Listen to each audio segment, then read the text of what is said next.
J'aimerais partager avec vous ce texte dans l'Évangile selon Jean, chapitre 14, verset 6.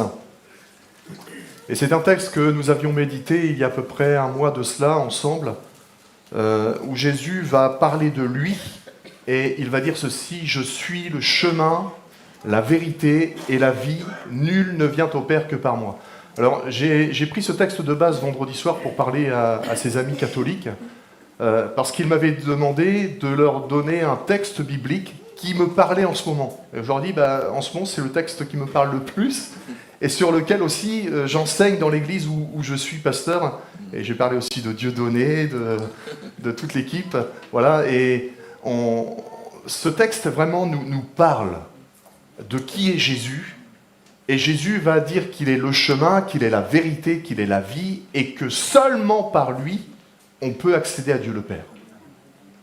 Et j'aimerais m'attarder ce matin sur cet aspect où Jésus va dire, cette nature qu'il est, je suis la vérité. Nous avions vu qu'il était le chemin, et nous avions vu qu'il venait souvent nous rejoindre sur nos chemins pour nous emmener sur le chemin qui va là où il est, là où il nous attend, et dans la direction où il veut que nous allions pour vivre avec lui sa volonté. Mais j'aimerais ce matin nous emmener un peu plus loin, et peut-être, si Dieu le permet, une autre fois de voir que Jésus est la vie. Mais ce matin, j'aimerais, et c'est vraiment ce que Dieu a déposé sur mon cœur, découvrir que Jésus est aussi la vérité qui nous mène vers notre Père Céleste. Amen. Amen. Pour connaître Dieu dans toute sa dimension, pour que nous le connaissions en tant que Père, en tant que Fils et Saint-Esprit, il nous faut passer par Jésus, qui est le Fils de Dieu, qui est Dieu lui-même. Et c'est pour ça que quand Jésus dit cela, c'est vraiment par lui seul que nous pouvons entrer dans cette relation profonde avec Dieu notre Père.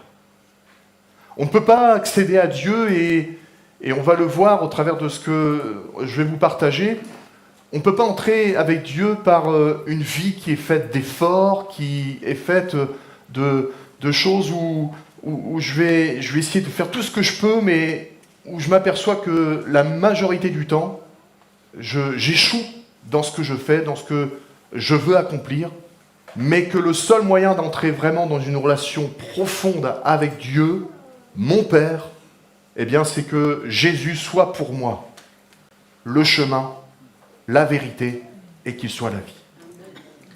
J'ai besoin de découvrir Jésus comme la révélation complète de Dieu lui-même, puisqu'il est Dieu lui-même.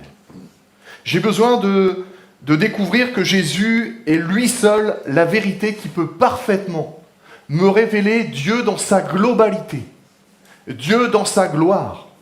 Et je ne peux pas me satisfaire simplement d'une révélation que j'ai pu avoir à un moment donné de Dieu dans ma vie. J'ai besoin que Jésus soit pour moi la vérité, qui m'ouvre les yeux, qui ouvre mon cœur, qui ouvre ma connaissance, mon intelligence, pour que je comprenne que Dieu est bien au-delà de ce que moi je peux le définir, ou dans lequel je peux le configurer, dans lequel je peux malheureusement parfois essayer de le contenir. Mais Dieu est bien au-delà, et en cela Jésus me révèle qui il est et qui Dieu est, et cela m'amène à entrer dans cette relation avec Dieu. Amen. Dans l'Évangile selon Jean, au chapitre 1er, verset 14, on peut lire ceci: « La parole a été faite chair et elle a habité parmi nous, pleine de grâce et de vérité, et nous avons contemplé sa gloire, une gloire comme la gloire du Fils unique venu du Père. » Il y a cet autre texte dans Jean chapitre 8, verset 32, où il est dit ceci: « Vous connaîtrez la vérité, et la vérité, qui est Christ, vous affranchira. » Dans Jean chapitre 18, verset 37, on a encore ce texte où Jésus parle de lui-même. Il dit: « Je suis roi, je suis né, je suis venu dans le monde pour rendre témoignage à la vérité. Quiconque est de la vérité, écoute ma voix. » Nous avons encore ce passage dans l'épître de Paul aux Colossiens, chapitre 2, verset 9, qui dit ceci: « Car en lui, Jésus, habite corporellement toute la plénitude de la divinité. »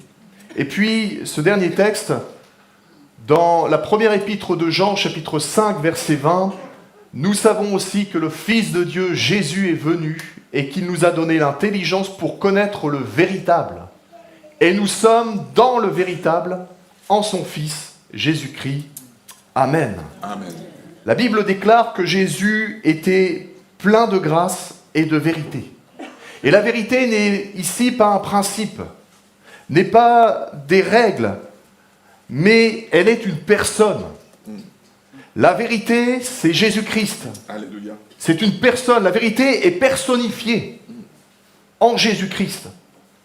Il y a le pasteur Rick Warren qui a dit ceci: « Aucun enseignant, aussi grand soit-il, n'aurait pu proclamer qu'il est Dieu s'il ne l'était lui-même. » Je répète, aucun enseignant, aussi grand soit-il, n'aurait pu proclamer qu'il est Dieu s'il ne l'était pas lui-même. Jésus ne pourrait pas dire « Je suis la vérité » s'il n'était pas Dieu lui-même. Beaucoup de personnes ont essayé de définir et de se définir comme étant une voie de la vérité, mais seul Jésus pouvait affirmer, parce cela était réel, qu'il était réellement et qu'il est la vérité. Notons bien que Jésus a dit « Je suis la vérité ». Il ne dit pas que la vérité est une religion ou un rite ou des règles dans lesquelles il faut entrer ou des lois auxquelles il faut obéir. Mais Jésus dit « Je suis la vérité ». C'est une vérité qui est personnifiée. Il n'y en a pas plusieurs, il y en a une. Et en l'occurrence, c'est Jésus. Et ce qui différencie Jésus de tout autre leader, et dans le monde, on sait qu'il y a plusieurs religions, qu'il y a plusieurs idéologies. Ce qui différencie Jésus, c'est que les autres ont pu dire « Je cherche la vérité, j'enseigne la vérité », ou encore « Je montre une voie de la vérité », ou alors de dire « Je suis un prophète de la vérité », mais nul autre que Jésus a pu dire « Je suis la vérité ».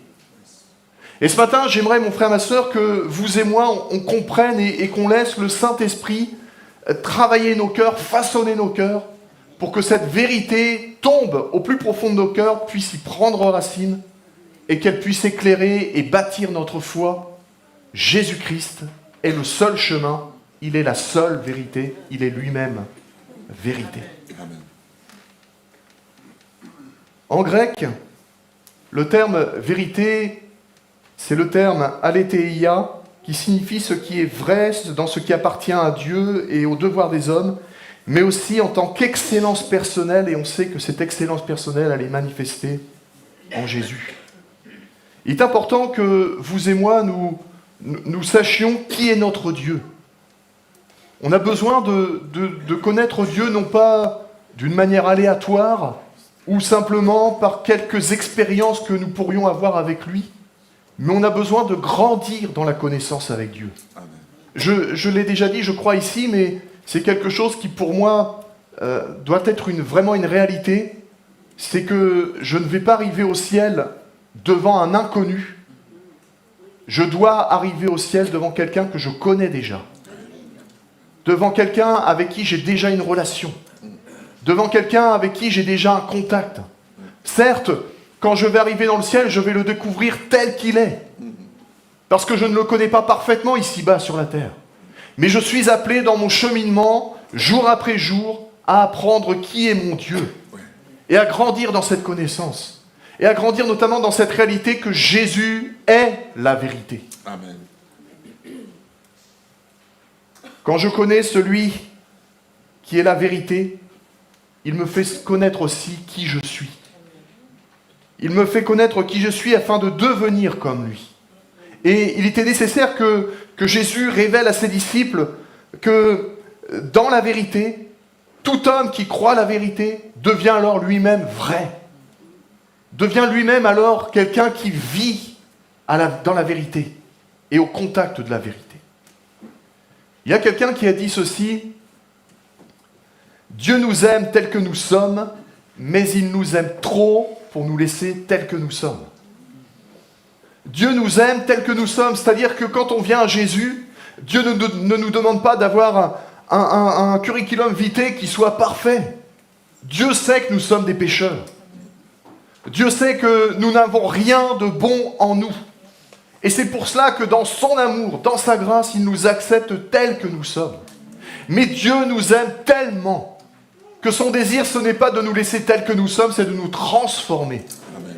Et pour nous transformer, nous avons besoin de venir à la vérité. Nous avons besoin de connaître Jésus comme étant la vérité, pour que la vérité révèle ce que nous sommes et révèle aussi ce que Dieu veut faire de nous, pour que nous entrions pleinement dans les projets, dans les promesses que Dieu a à notre égard. J'ai besoin de connaître Dieu en vérité pour ne pas me tromper de but. Trop de personnes, malheureusement, font confiance à des personnes ou à des gens qui ont peut-être une certaine aura, mais qui ne sont pas la vérité.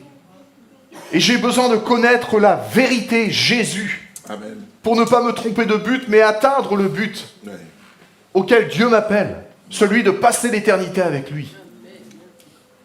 J'aimerais voir au travers de la vie d'un homme, et c'est ici l'apôtre Pierre, de voir comment Jésus, la vérité, est capable de transformer un homme qui était un pécheur. Et moi, je m'identifie souvent à Pierre, parce que finalement, je me retrouve dans sa manière d'être, dans sa manière de se comporter avec le Seigneur, mais je me retrouve aussi dans ce que Dieu a fait pour lui. Comment Jésus l'a transformé, comment Jésus l'a changé. Et j'aimerais qu'on puisse voir au travers de la vie de Pierre que la vérité est capable de transformer un homme en lui parlant vrai de ce qu'il est, mais en lui parlant aussi vrai de son avenir et de ce que Dieu est capable de faire dans sa vie. Parce que quand je viens au contact de la vérité, quand je viens au contact de Jésus, eh bien, lui qui est la vérité me révèle ce que je suis réellement, mais il me révèle aussi ce qu'il veut faire avec moi. Dieu, et on le cite souvent, ce passage, c'est dans le prophète Jérémie, quand il est dit que Dieu a des projets de bénédiction, des projets de paix et non de malheur. Mais c'est une réalité que Dieu nous dévoile. C'est la vérité que Dieu nous donne de nos vies. Dieu sait ce que nous sommes, mais il sait en vérité aussi ce que nous allons devenir. Parce que par la foi, Dieu nous voit déjà dans cette vérité d'être des hommes et des femmes transformés, changés à son image. Dans l'Évangile selon Jean, chapitre 1er, verset 42, Jésus, rencontrant Pierre, va le regarder et va lui dire « Tu es Simon, fils de Jonas, tu seras appelé Céphas », ce qui signifie Pierre. J'aimerais qu'on puisse prendre maintenant une lecture dans l'Évangile selon Jean, toujours, au chapitre 13.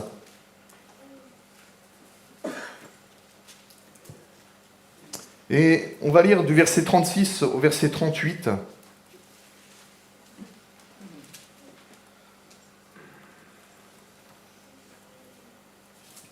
Jésus se trouve ici avec ses disciples et il y a une conversation particulière qui va prendre place ici avec Simon, Pierre, et qui va dire ceci: « Seigneur, où vas-tu » Et Jésus répondit: « Tu ne peux pas maintenant me suivre où je vais, mais tu me suivras plus tard. » « Seigneur, lui dit Pierre, pourquoi ne puis-je pas te suivre maintenant ? Je donnerai ma vie pour toi. » Jésus répondit: « Tu donneras ta vie pour moi. En vérité, je te le dis, le coq ne chantera pas que tu ne m'aies renié 3 fois. » Jésus nous connaît si bien. Lui qui est la vérité sait ce qu'il y a en vérité dans nos cœurs. Mais il sait en vérité aussi ce à quoi il nous appelle et là où il veut nous emmener. Il sait en vérité quels sont les projets pour nos vies. Il sait en vérité quel est son désir pour nous amener à le vivre pleinement, pour nous amener à entrer pleinement dans ce qu'il a dans son cœur. Simon, au contact de Jésus, va découvrir qui il est réellement et ce que Jésus veut faire avec lui. Il va falloir qu'il apprenne de ses échecs. Il va falloir qu'au travers de ses expériences, souvent mauvaises, eh bien, seul Jésus la vérité, pouvait l'affranchir de ce que lui était, pour l'amener dans cette réalisation de ce que Jésus va dire de lui. Simon, fils de Jonas, tu seras appelé Pierre. Amen. Il était nécessaire pour Simon de devenir Pierre. Mais quand Jésus va lui parler, et on va le voir dans quelques instants, Jésus l'appelle Simon parce qu'il lui parle avec vérité sur la situation actuelle de sa vie. Mais il veut qu'il s'appelle Pierre parce qu'il connaît la situation future de sa vie.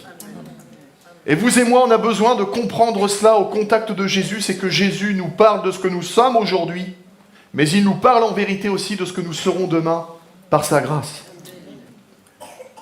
Avant même que Simon n'ait changé profondément dans son cœur, et on le sait par la parole de Dieu, par les écrits, que cette transformation va réellement se réaliser après la résurrection de Jésus. Avant que Simon n'ait changé profondément dans son cœur, Jésus va déjà lui parler sur sa vie avec vérité. Tu ne seras plus Simon, mais Céphas. Simon, fils de Jonas, signifie celui qui entend, celui qui écoute, le fils de la colombe. Et Pierre, Céphas, signifie Pierre, roc. Quand on regarde Simon, eh bien, il était tout le contraire de ce que signifiait son nom et notamment celui de son père. Vous et moi, on connaît Simon avec son caractère têtu, son caractère impulsif, un vindicatif. C'était pas forcément quelqu'un de doux, pas forcément quelqu'un de paisible, pas forcément quelqu'un qui savait forcément tout de suite écouter et obéir. Mais Dieu, enfin Jésus, va voir en lui déjà quelqu'un qui va devenir un roc. Amen. Quelqu'un qui va devenir fiable. Amen. Quelqu'un qui va devenir solide. Et il dira même autre part que sur lui, il va bâtir son Église. Amen. Il va être un fondement. Si nous nous arrêtons à ce que nous pouvons voir, Jésus, lui, regarde plus loin. Nous nous connaissons parce que nous nous voyons régulièrement. Mais vous comme moi, nous ne connaissons pas notre cœur. Vous ne connaissez pas mon cœur, je ne connais pas votre cœur. Seul Dieu le sait et le connaît. Mais quand Dieu me regarde aujourd'hui, Dieu n'a pas ce regard de ce que je suis simplement aujourd'hui. Dieu a déjà ce regard de ce que je serai demain. Et de ce que je serai quand je viendrai dans l'éternité le rejoindre. Jésus va lui parler avec vérité. Parce que Simon, c'est quelqu'un qui est impulsif, c'est quelqu'un qui pensait avoir la capacité, la force de faire, la force de tenir, la force de résister. Mais Jésus va lui dire, Simon, tu vas me renier 3 fois. Et on sait que dans les autres évangiles, Simon va répondre, mais non, Seigneur, moi j'irai jusqu'à la mort. Si les autres t'abandonnent, c'est pas mon cas, moi je vais venir, je vais tenir. Et on sait comment les choses se sont passées. Jésus parlant avec vérité sur sa vie, Simon, en vérité, va renier le Maître. 3 fois d'affilée. Il va parler sur Simon qui, guidé par sa chair, n'était pas en mesure de suivre Jésus, puisqu'il va aller même jusqu'au reniement. Et c'est pour ça que Jésus va lui dire, maintenant tu ne peux pas me suivre, mais plus tard tu le feras. Il y a des moments dans nos vies où nous avons besoin, mon frère, ma sœur, de réaliser ce que nous sommes, et que nous sommes réellement dans l'incapacité de suivre Jésus. Ouais. Et qu'on a besoin de vivre ce changement en profondeur dans notre cœur pour devenir des Céphas qui laissent le Maître agir à sa manière et qui le laissent intervenir en profondeur dans notre cœur pour que là nous devenions capables de le suivre, non pas par nos efforts, non pas parce que nous avons du caractère, mais parce que le caractère de Christ s'imprime en nous et prend autorité dans nos vies. J'aimerais que vous et moi, nous entendions Jésus nous parler en vérité ce matin. J'aimerais que nous entendions Jésus nous parler et nous dire « Il faut que tu deviennes Céphas. Il faut que tu deviennes une pierre, un roc. Il faut que tu deviennes ferme, solide, dans ta vie, dans ta foi, dans l'Église. » Trop souvent, je suis un Simon. Où je porte une étiquette, où je porte un nom, mais en réalité, je ne suis pas la définition de ce que je prétends être. Parce que ma chair ne peut pas accomplir l'œuvre de Dieu. Et j'ai besoin sans cesse d'une transformation qui est opérée par le Saint-Esprit pour que je devienne toujours plus un Céphas, un Pierre, un roc, que je devienne vraiment quelqu'un de solide dans la foi. Et j'aimerais que vous et moi, nous puissions entendre Jésus nous parler et nous dire « Mais tu vas être en mesure de me suivre et de m'obéir jusqu'à la fin dans la fidélité et un amour vrai, à condition de me laisser faire à ma manière. » Parce que finalement, Pierre a pu le devenir parce qu'il y a eu quelque chose de particulier qui s'est passé dans sa vie et qui s'est passé au moment de la mort de Jésus et au moment de la résurrection du Christ.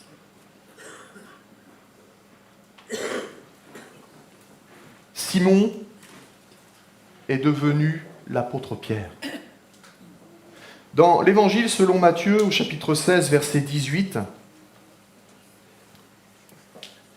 Jésus va parler avec vérité sur Pierre et va lui dire « Moi, je te dis que tu es Pierre, et que sur cette pierre, je bâtirai mon église, et que les portes du séjour des morts ne prévaudront point contre elle. » J'aimerais qu'on puisse lire aussi un passage dans l'Évangile selon Jean,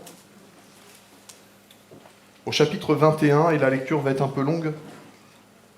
Je n'ai affiché que ce verset parce que c'est ce verset qui va ensuite nous amener dans la suite de la méditation, mais c'est important qu'on puisse lire tout ce passage de cette rencontre que Jésus va avoir avec Pierre. Jean chapitre 21, verset 1er. Après cela, Jésus se montra encore aux disciples sur les bords de la mer de Tibériade, et voici de quelle manière il se montra. Simon Pierre, Thomas appelé Didyme, Nathanaël de Cana en Galilée, les fils de Zébédée et 2 autres disciples de Jésus étaient ensemble. Simon Pierre leur dit « Je vais pêcher ». Ils lui dirent « Nous allons aussi avec toi ». Ils sortirent et montèrent dans une barque, et cette nuit-là, ils ne prirent rien.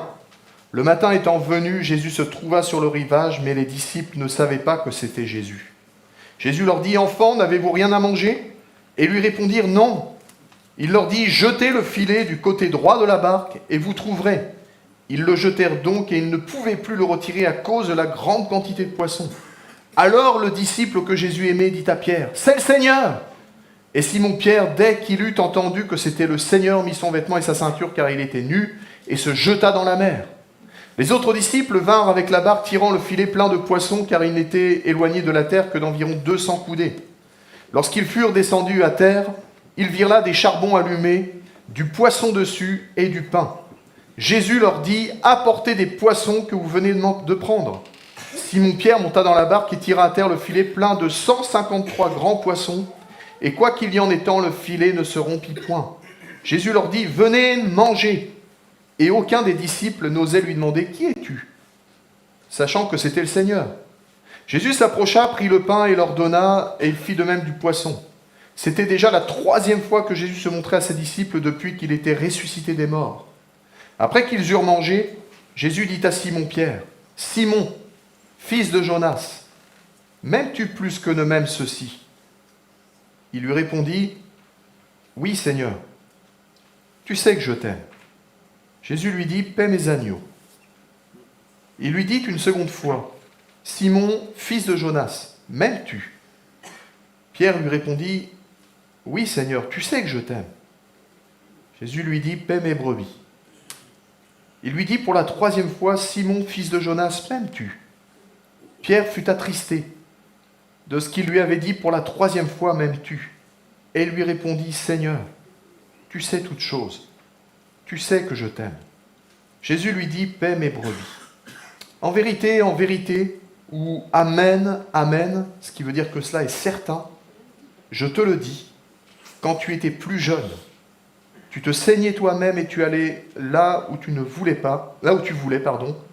mais quand tu seras vieux, tu étendras les mains et un autre te ceindra et te mènera où tu ne voudras pas. Et il dit cela pour indiquer par quelle mort Pierre glorifiait Dieu, et ayant ainsi parlé, il lui dit, suis-moi. Là, ça y est. C'est possible maintenant. Il faudra que Pierre attende la résurrection de Jésus pour entrer pleinement dans son appel et sa destinée. Cependant, parce que celui qui est la vérité avait déjà parlé sur lui, Pierre a vu l'accomplissement de cette parole de vérité. Il est important d'entendre et de laisser Jésus parler sur nos vies. Il est important d'entendre et de laisser Jésus parler sur l'Église.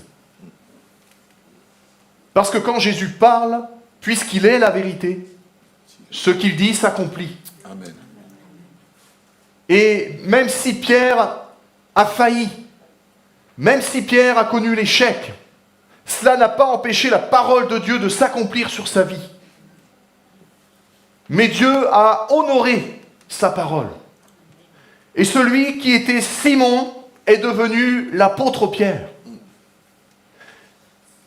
Jésus voulait que Simon devienne l'apôtre Pierre. Et c'est pour ça qu'il va vouloir ce moment intime, ce moment de face à face, parce qu'il ne voulait pas que Simon reste dans cette situation où il était suite au reniement. Mais il voulait que Simon soit rétabli. Il voulait que Simon entre dans ce que Jésus avait dit sur lui. Il voulait que Simon devienne Pierre, l'apôtre. Comme Jésus est mort et ressuscité, il a fallu aussi que Simon meure et qu'il laisse la place à l'apôtre Pierre. Un apôtre non pas rempli de lui-même, mais rempli de la vie de Christ. Rempli de Christ lui-même. Et mon frère, ma soeur, c'est ce à quoi nous sommes appelés. Nous ne sommes pas appelés, je ne suis pas appelé à être Josué, celui qui est né sur cette terre. Je suis appelé à être Josué rempli de Jésus. Simon ne pouvait pas rester dans la définition dans laquelle il était. Mais il était nécessaire qu'il y ait un face-à-face avec le Maître ressuscité. Alléluia. Pour qu'il comprenne que la destinée que Dieu lui donnait n'était pas celle de rester dans une culpabilité, n'était pas celle de rester dans l'échec, mais était celle d'aller dans la victoire. Amen. D'aller dans une position où il allait devenir enfin ce roc, ce rocher sur lequel on allait pouvoir s'appuyer. C'est ainsi que la vérité personnalisée en Jésus agit dans celui ou celle qui lui fait confiance. Mon frère, ma soeur, on a tellement besoin d'être au contact de la présence de Jésus, parce que sa présence nous transforme, Alléluia. sa présence nous change, elle amène quelque chose de nouveau en nous. Et Simon le renégat, on le voit au début de cette lecture, est retourné à sa vie passée, puisqu'il va dire « Je vais pécher et les autres vont le suivre ». Il va retourner à ce qu'il faisait auparavant parce que Christ, en venant le chercher en tant que disciple, l'avait retiré de ce métier qu'il faisait comme pêcheur et l'avait appelé à devenir pêcheur d'hommes, pas à rester pêcheur de poissons. Et Pierre, dans sa position de renégat, va retourner à ce qu'il faisait auparavant. Et mon frère, ma soeur, cela nous amène à considérer que lorsque nous restons des Simons, malheureusement, à un moment donné ou à un autre, nous retournons à ce que nous faisions auparavant.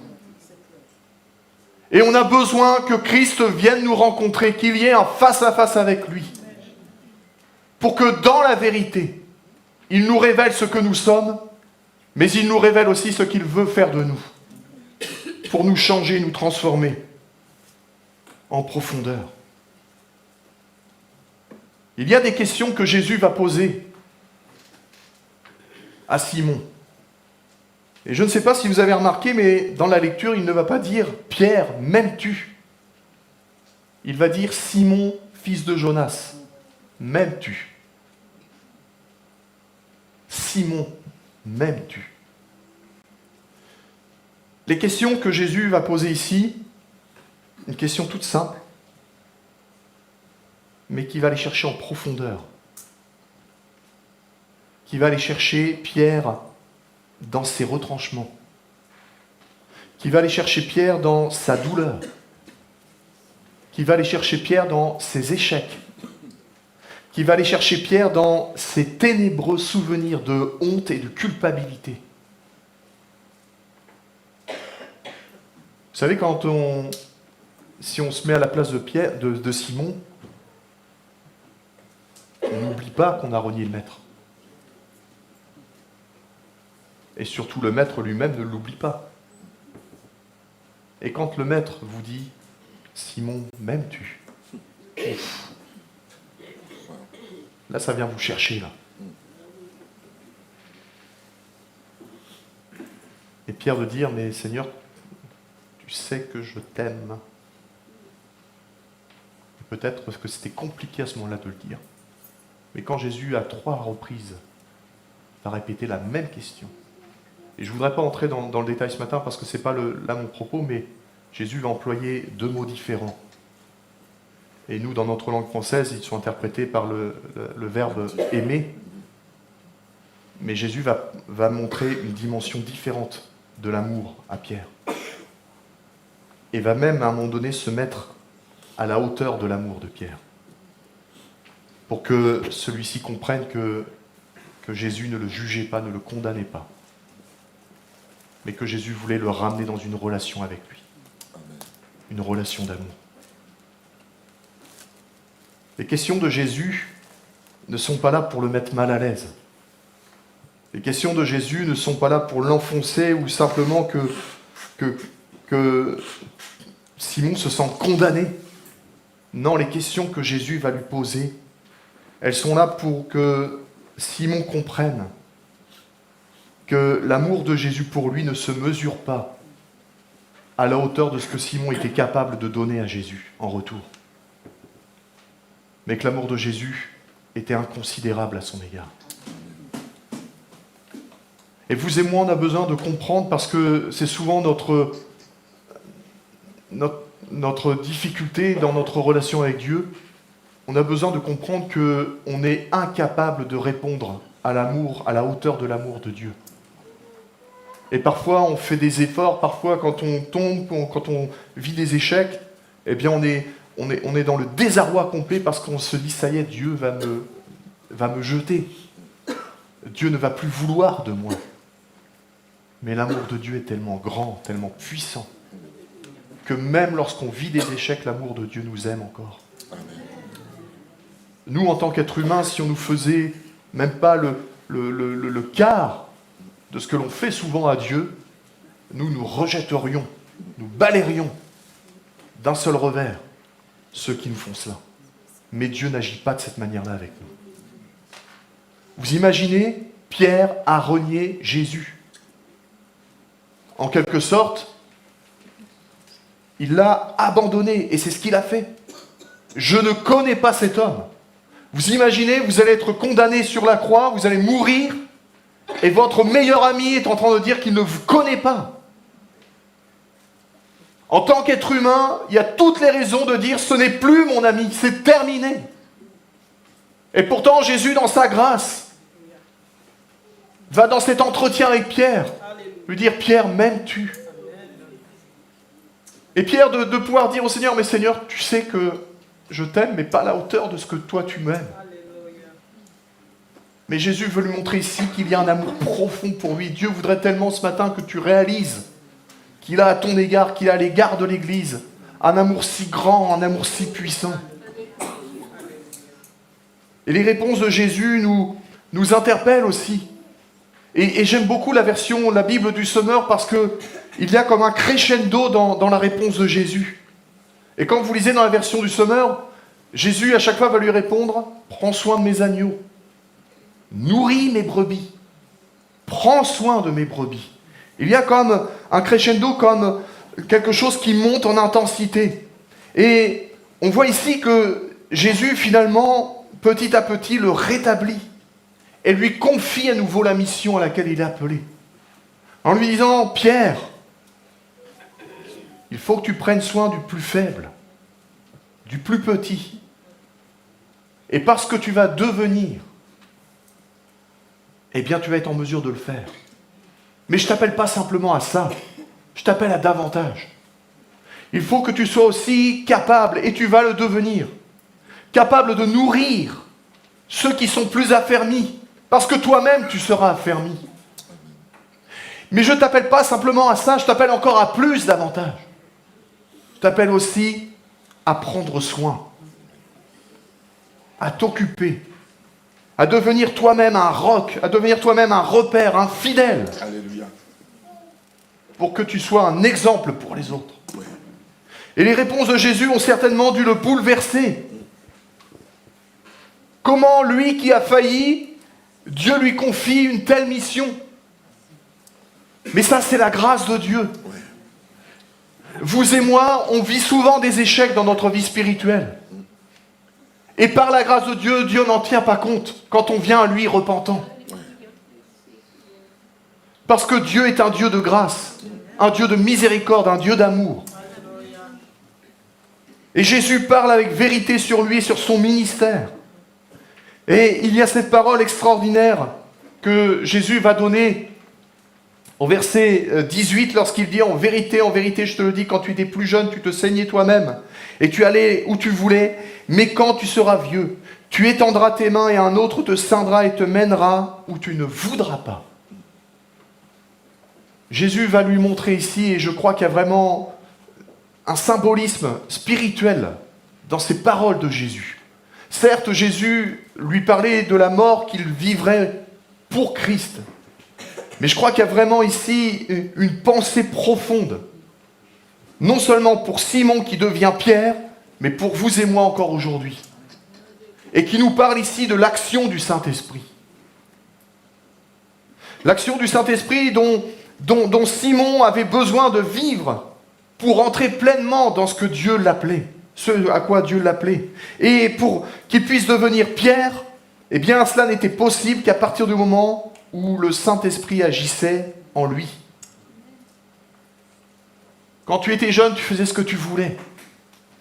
Quand tu vivais selon ta chair, tu faisais ce que tu voulais. Et tu allais où tu voulais. Mais quand tu seras devenu vieux,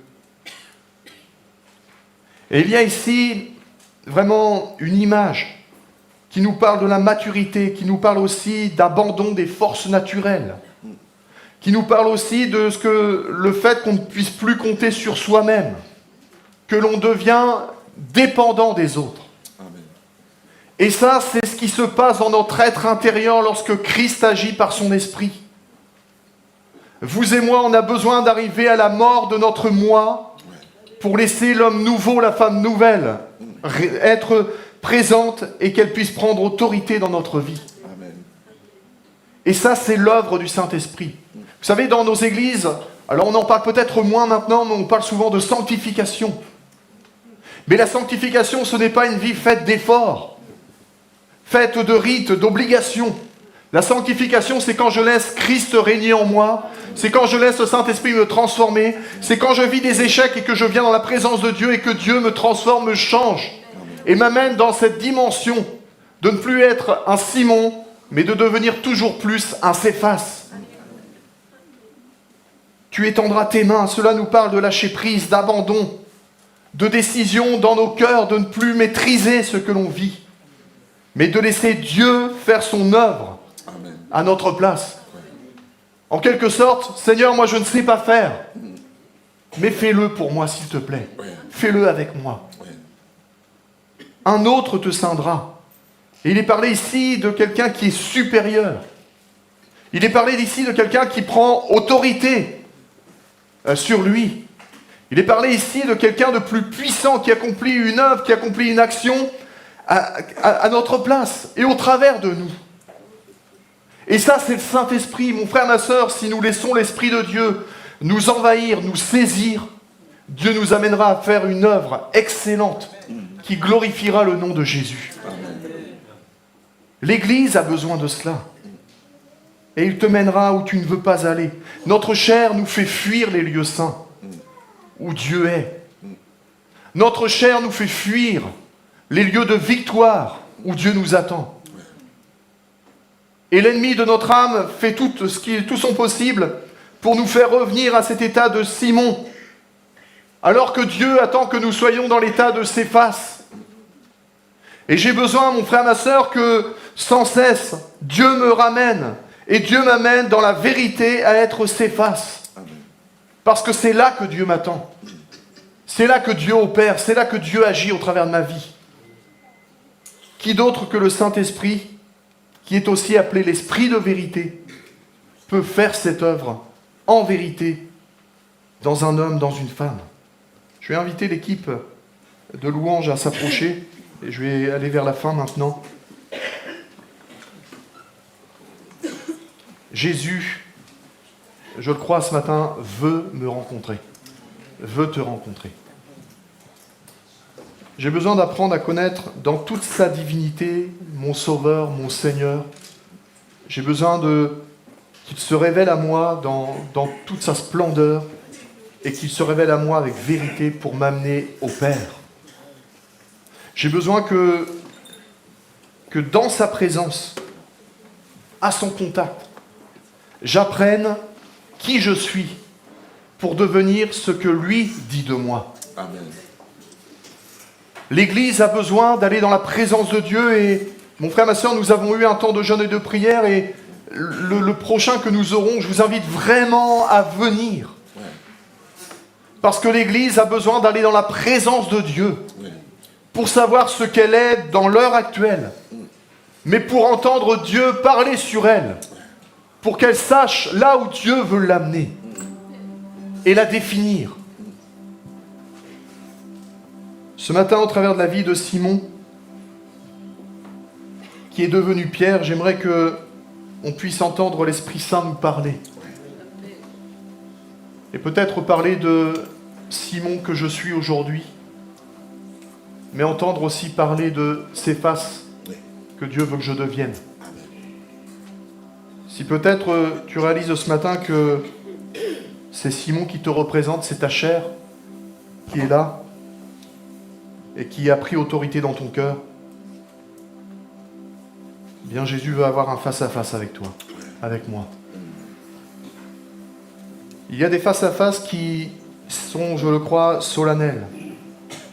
Et ce matin, je voudrais appeler tous les Simons, quels qu'ils soient, à devenir des Céphas. Et je ne sais pas comment, dans quel état de cœur tu es, mais Jésus, lui, le sait. Et la volonté de Dieu, ce n'est pas que tu restes un Simon. Mais la volonté de Dieu, c'est que tu deviennes un Céphas. Et ce matin, j'aimerais vraiment t'encourager de la part de Dieu à ne pas rejeter sa parole, parce que Dieu n'est pas là pour te condamner, Dieu n'est pas là pour te juger. Et même si peut-être tu as vécu des échecs, même si cette semaine ça a été compliqué, ça a été difficile, même si peut-être tu as des combats et dans ces combats tu es tombé, eh bien ce matin c'est un moment de restauration, c'est même un moment de résurrection, c'est un moment où Dieu veut te faire passer un entretien, où il veut te dire mais m'aimes-tu? Et dans ce qu'il va te dire mais j'ai quelque chose de précieux pour toi. Je veux t'amener autre part, je veux t'amener plus loin. Je voudrais vous inviter à